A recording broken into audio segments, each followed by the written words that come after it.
Hello guys, ngayon gagawa tayo ng um, simple query kung saan gagawin natin sa sum. First is retrieve all primary products from database or organize them based on size. So let's go to the admin.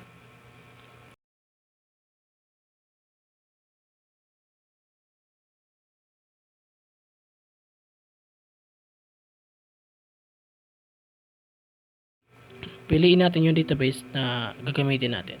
At ngayon magpupunta tayo sa query, yung SQL para mag-query.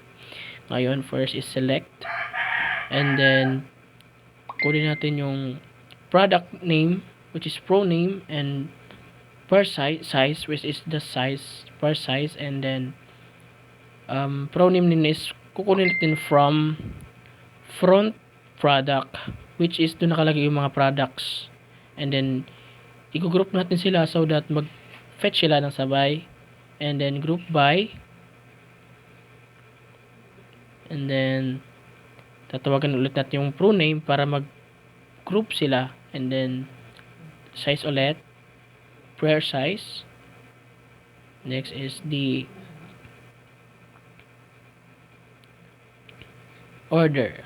I-ordered natin sila by size so that specifically matatawag natin. So kung ano lang yung size na nandoon, na may size nandoon, ay lang makakall. And nakikita nyo, by ordered ang kanyang mga size: large, more, single order, small, large, single order, small. Yan.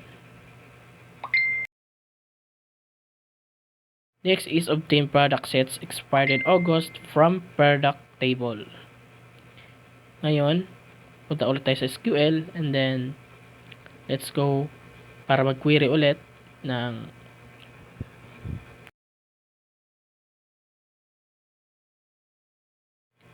then ngayon, select ulit.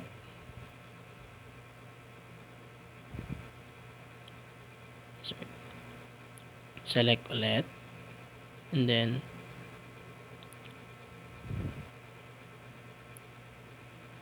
from product, which is yung product, the product table, ako saan nandun yung lahat ng mga product, and then where the expired date, tatawagan natin yung expired date, and then and expired, XSPDATE,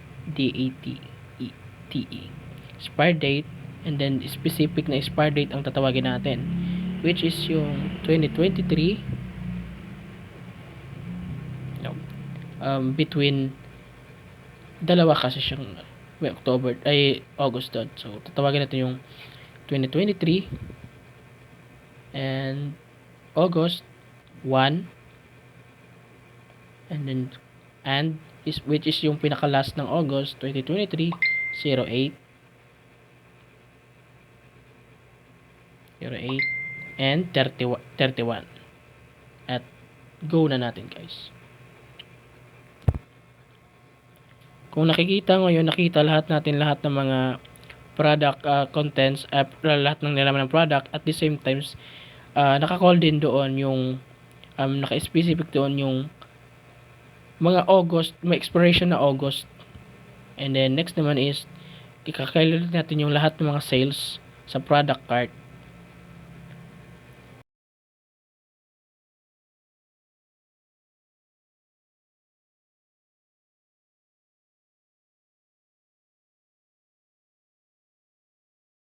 First, kailangan natin tawagin yung select product name, which is yung pangalan ng product na nandoon sa product, and then yung size niya, kasi kailangan i-include natin yung product name, size, and yung quantities niya.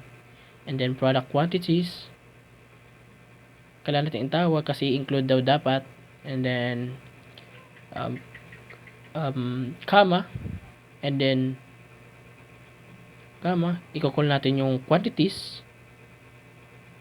at tsaka naman natin ita-times ito sa total na nandoon sa product cart, para makuha natin yung pinaka total sales ng bawat items doon sa product cart. And then as total kukulatin yung as para magkaroon ng panibagong table, and then para magkaroon ng panibagong table for total sales. And then tatawagin mo ang product.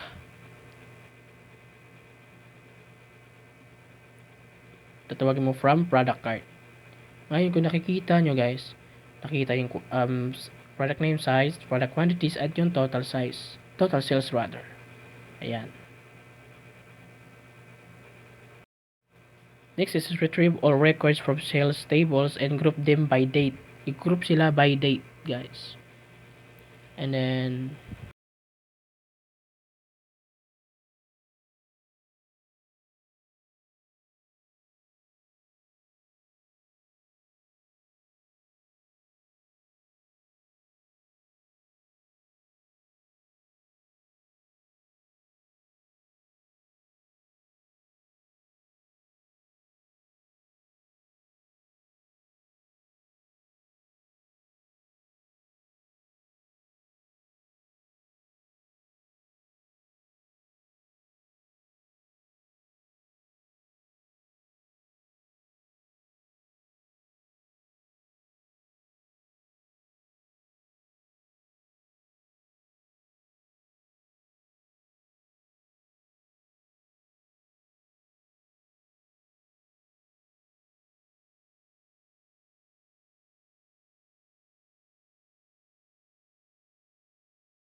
next naman is i-determine natin yung number of entries doon at sa loob ng product cart table. Then ngayon select.